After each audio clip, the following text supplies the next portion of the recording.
Hello les amis, je vous retrouve pour une nouvelle vidéo sur le football et la Ligue des Champions 2024-2025 et je vais vous présenter le match Real Madrid contre Arsenal. C'est un match qui a lieu ce mercredi 16 avril 2025 à 21 h pour le compte des quarts de finale retour dans cette compétition. Et donc le Real Madrid avait perdu au match aller les amis, 3-0 à Arsenal.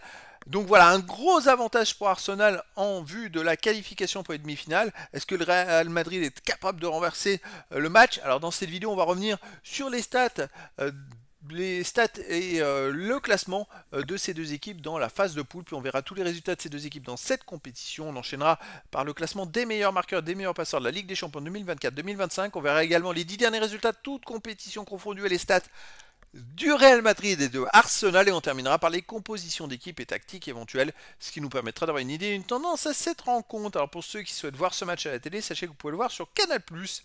Et donc, dans la phase de poule, c'était quand même Arsenal qui était devant. Donc, ils s'étaient favoris finalement dans cette confrontation. Le Real Madrid était 11e avec 15 points en 8 matchs, 5 victoires, mais 3 défaites, 20 buts marqués, 12 buts encaissés, plus 8 de différence de but. Et finalement, ils avaient 4 points de moins qu'Arsenal qui avait fini 3e avec 19 points en 8 matchs, 6 victoires, 1 nul, 1 défaite, 16 buts marqués, seulement 3 buts encaissés, plus 13 de différence de but. Ils prennent très peu de buts Arsenal. Il faudrait quand même un miracle pour que le Real renverse Arsenal dans cette double confrontation. Au niveau des résultats, le Real Madrid voilà, a enchaîné des bonnes, des mauvaises performances. C'est pas le Real aussi dominateur qu'on a pu connaître les autres années. Et c'est vrai qu'ils ont connu quand même dans cette compétition 5 défaites. C'est énorme. Et ils restent sur 2 défaites de suite, puisque au match retour à l'Atlético de Madrid, ils avaient perdu 1-0. Et là, ils ont perdu 3-0 à Arsenal, en plus 2 défaites de suite sans marquer de but. Il y a quand même un problème de fond dans cette équipe qui fait qu'ils ont du mal cette année quand les grosses équipes, et puis des fois ça pinaille. Le dernier match de championnat n'a pas été terrible. Ils ont gagné 1-0 à l'extérieur alors qu'ils n'arrivaient pas à attaquer, pas à se créer d'occasion de but. C'est quand même assez compliqué et Mbappé s'est même fait expulser en première mi-temps. Alors, dans cette compétition à domicile, le Real reste sur une victoire contre Stuttgart 3-1. Ça a été compliqué aussi. Une victoire contre Dortmund 5-2, ils étaient menés 2-0 à la mi-temps. Sinon, ils ont aussi perdu contre l'AC Milan 3-1, battu le RB Salzbourg 5-1. Ils ont battu Manchester City 3-1 et puis à l'Atlético de Madrid 2-1. En règle générale, c'est une équipe qui gagne à domicile, mais là, il va falloir gagner en marquant beaucoup de buts. L'Arsenal de son côté, dans cette compétition, ils ont connu qu'une seule défaite à l'Inter de Milan à 0, mais vous voyez, les résultats sont très bons. À l'extérieur, ils ont fait 0-0 à l'Atalanta de Bergame, ils ont perdu 1-0 à l'Inter de Milan, puis après ils ont gagné 5-1 au Sporting du Portugal, ils ont gagné 2-1 à Gérone, 7-1 au PSV Eindhoven. Donc bon, on les voit mal aller prendre un gros carton, ils n'ont jamais pris plus d'un but à l'extérieur, c'est quand même assez exceptionnel, c'est des résultats très bons. Et donc est-ce que le Real est capable de faire un exploit comme les autres années? Moi, je trouve que cette année, ils sont un peu en dessous quand même. Alors, au niveau des classements des meilleurs marqueurs, pour le Real, il y a 2 joueurs, 6e ex aequo, c'est Mbappé et Vinicius qui en sont à 7 buts. Il n'y a pas d'autres joueurs des deux équipes dans les 18 premiers de ce classement pour l'instant.